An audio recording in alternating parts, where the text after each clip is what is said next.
Yo, what up sa inyo dyan mga tol? Ngayon nga po ay tuturo ko sa inyo kung paano tayo bibili ng eCoin ngayong 2026. So nasa mid-year na tayo mga tol, at kung ikaw ay hindi mo pa rin alam bumili ng eCoins sa Crossfire, na ngayon nga ay hindi na po siya under ng Game Club kundi ng Stove na. Siguro marami po dyan ay nahihirapan mag-top up sa kanilang mga account.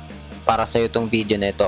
Kung di ka pa nakasubscribe, ay please hit the subscribe button and notification bell para updated ka palagi sa mga videos nating parating. Umpisahan na natin to. Let's go!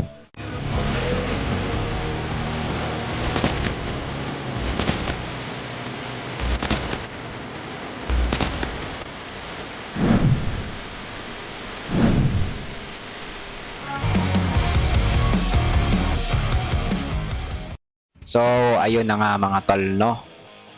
Wala nang pero, umpisahan na natin to agad. Pero, paalala lang, no? Walang pero may paalala, no? Pero may pero. Anyway, yun lang, papaalala ko lang sa inyo para dun sa mga hindi pa nakasubscribe, ay libre lang pindutin yung subscribe button and notification bell.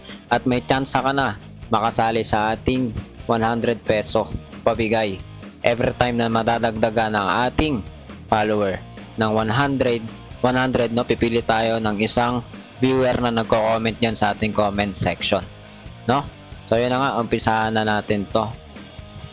So makikita ninyo dito mga tol yung website ni hindi na Game Club, no? onstove.com na, no? Marami naman alam na yan na hindi na under ng Game Club.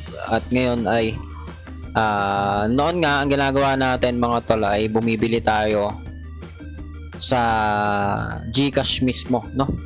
Ngayon ipapakita ko po sa inyo kung paano bibili gamit ang computer. Actually pwede nyo rin gamitin yung cellphone dito, no? Pupunta lang po kayo, ang gagamitin po natin sa video nito particularly ay yung Joytify. Ilalagay ko po yung link dyan sa comment section.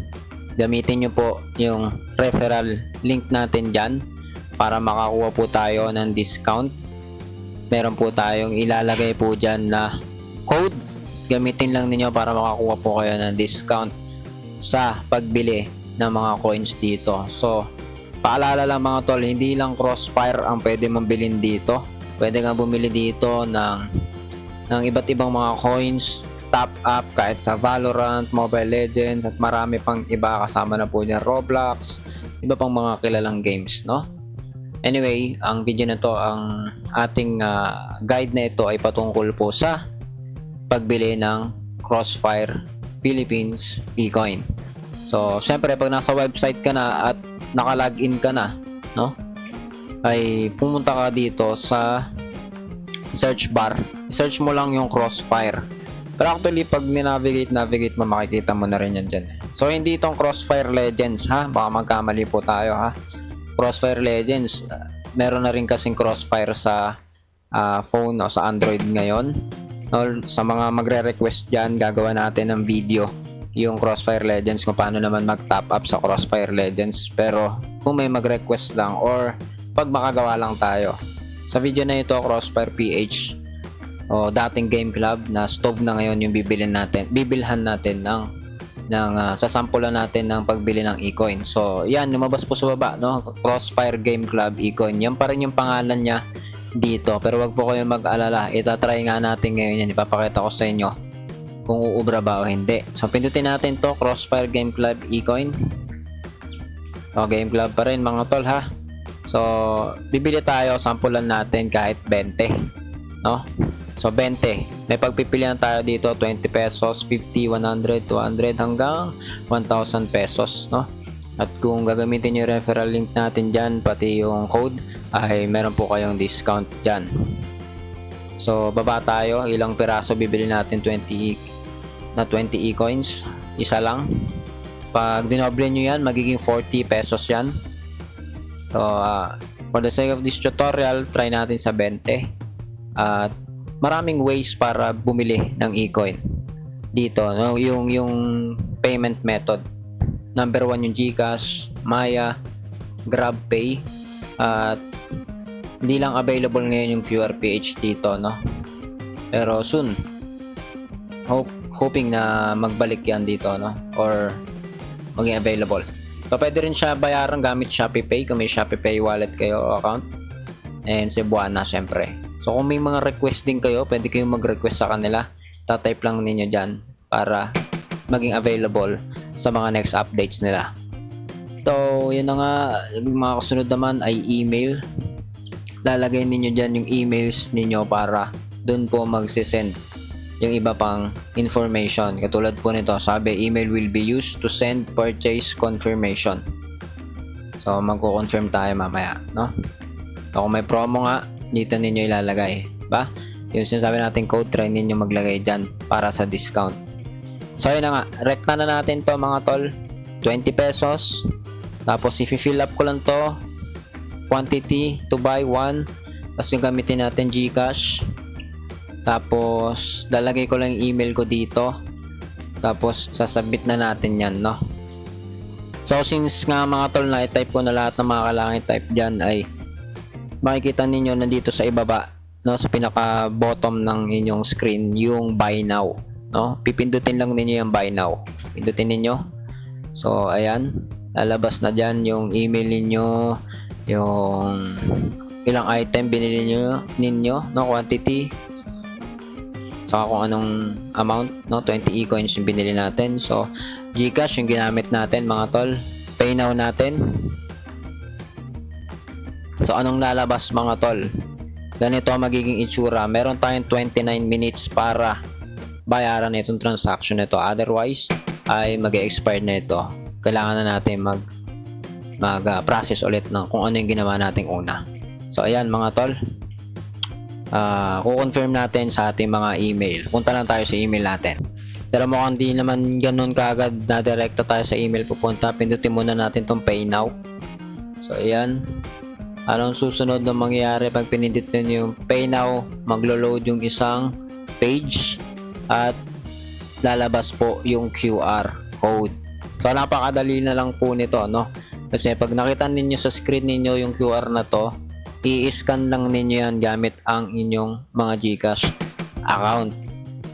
Pwede ninyong i-save to, i-screenshot ninyo, send ninyo sa ibang phone. Tapos kung cellphone ninyo gamit ninyo, i-scan lang ninyo yan, no? So, para mas maintindihan ninyo yung itsura, no? Ganyan yung itsura ng GCash, no? Hindi na kasi tayo mag-screen record o screenshot sa mobile. Direkta na natin gawin sa computer ngayon dito. So, ganyan yung itsura niya pag no? Generate or scan. Yung scan yung gagamitin natin or upload, no? Sa ating mga GCash app. So, yun yung gagawin ko ngayon mga tol. So, yun nga mga tol na makikita ninyo, naka GCash na po ako dito, no? Medyo nag-aano lang sa green screen. Yan. Wait. Ayan na. Mag-i-scan tayo ngayon gamit tong GCash app natin. So, ngayon, ini-scan ko na po siya. At lalabas po na kasunod dito ay i-confirm ninyo, no? Confirm payment. Ganyan lalabas sa inyo, no? Ganyan. Itutuloy ko na to. Ipipay na natin to mga tol. No? So, actually, first time kong gumamit nitong Joytify. Pero mukhang solid naman to, no? So, kung sana kagad nakita ninyo nag-load kagad yung website at nabili na po natin kaagad ng ganong kadali yung ating mga e-coins. Exit lang natin tong rating yata na yan. So, ayan, sabi, yay, yay. Ano ba? You received the product, transaction success. So, lumabas na kagad itong ating gagamitin na mga details sa pag-top up sa account. So, ngayon naman, punta tayo sa pag-top up. So, ngayon mga tol, no, inopen natin itong isa nating tab, no? Nag-open tayo ng isa pang tab dito sa kabila at nakalagin po ako ngayon dito sa cfphonstop.com at pupuntan po natin yung page ng Crossfire dapat ito po yung link na meron kayo cfphonstop.com. So dyan lang, tapos hanapin niyo yung top up na button dito sa taas, no?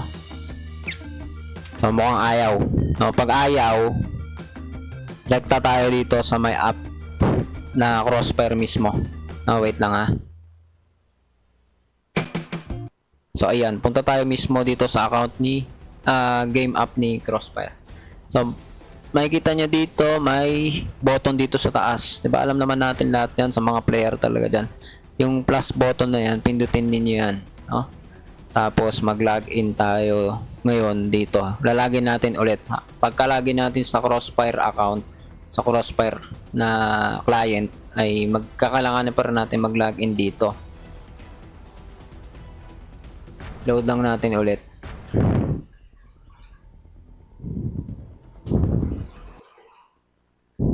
So mukhang kakalanganin ko lang ulitin kasi disconnected from server tayo, no? Kasi kanina pa ako nakalagin sa Crossfire. Wait lang ha. So yun nga mga tol, nakalagin ulit tayo, no? Load natin ulit kung okay na.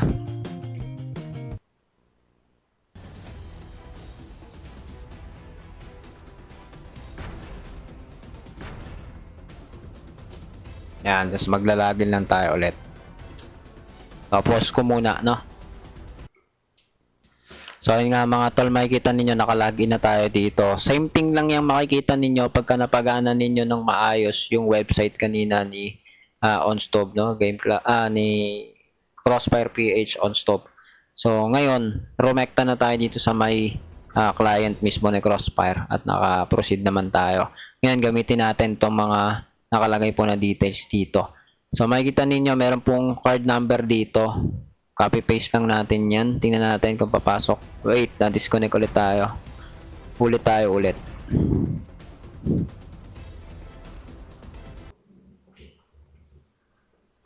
So ayun nga mga tol, no? Nahirapan tayo makalogin. So yun nga, input natin yung card number dito sa part na to. FJ. Tapos ay HSV.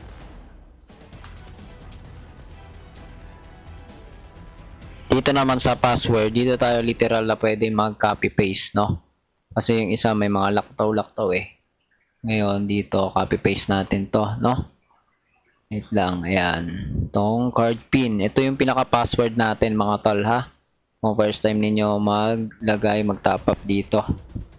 So, ayan. Then, submit natin. Top up succeed. Kanina, 20 lang po yung laman ng ating e-coin. Ngayon, refresh natin. Parang reload dito. Ayan, naging 42 na.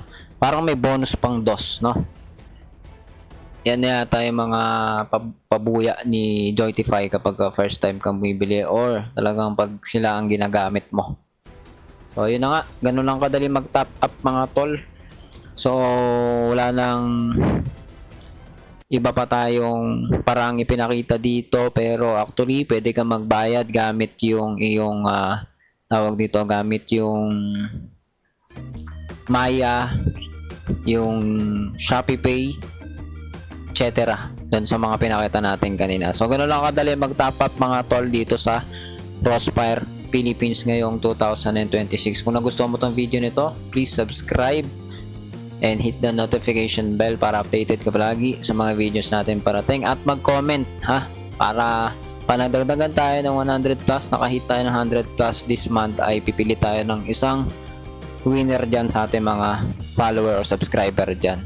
Pwede rin natin gawing 100 e-coin yan, no? Kung gusto niyo. So yun na nga, kita ulit sa susunod na video.